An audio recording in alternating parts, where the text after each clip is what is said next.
Well, welcome back to the channel. Here we go. This is another This Day in History style video, just like yesterday. Only this time, we're going back to 1777, to the Battle of Saratoga. Now, if you look it up, you would find that the campaign started September 19th, and technically it came to a conclusion on October 7th. So as you can expect, at the start of this research, I was having trouble with the actual dates of the Battle of Saratoga, which is referred to as the turning point of the revolution. Either way, what I am focusing on here is the day that British General Burgoyne formally surrendered to American General Gates on this day. It was confusing at first, so I looked deeper, and sure enough, it was today. But in 1777. Of course, the American Revolution itself started March 22nd of 1765 and didn't end until September 3rd of 1783. The Battle of Saratoga is actually a collection of a bunch of little battles that happened across New York during the Revolution.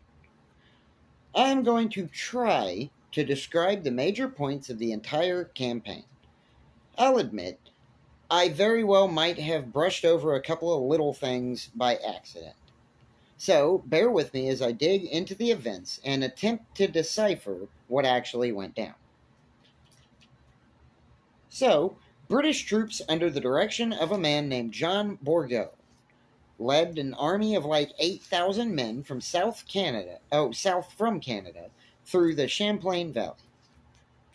Their plan was to unite with two other British forces, one marching north from New York City, and the other marching east from Lake Ontario. The goal of all this was to take Albany, New York. So, depending on the other forces that never actually arrived, and Burgoyne was eventually surrounded by American forces in upstate New York, only 15 short miles from his goal. He ended up in several skirmishes and two distinct battles, which took place 18 days apart on the same ground, just about 9 miles from Saratoga. He initially gained a victory in the first battle, despite being outnumbered, but he ended up losing the second because the Americans returned with reinforcements.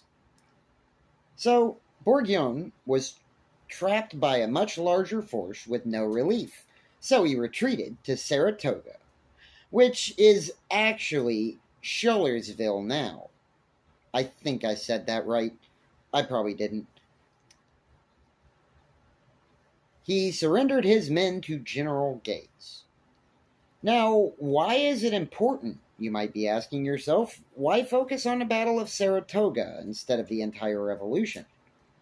Well, this was the turning point of the war, simply because it gained the Americans the benefit of foreign aid, formally introducing France into this war for independence as an ally. In one battle, on September 19th, Burgoyne moved some troops in an attempt to flank America's defensive position on Burmese Heights.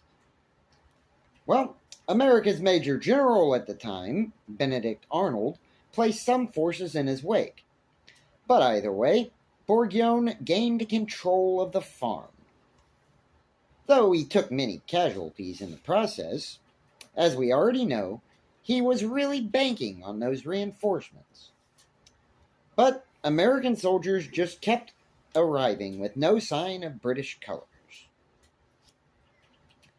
At this time, there were some disputes within the Patriot camp, and this led to General Gates stripping Arnold of his command. The British reinforcements coming from New York tried very hard to reach Burgoyne. They made good headway, even as far as capturing 2 American ports.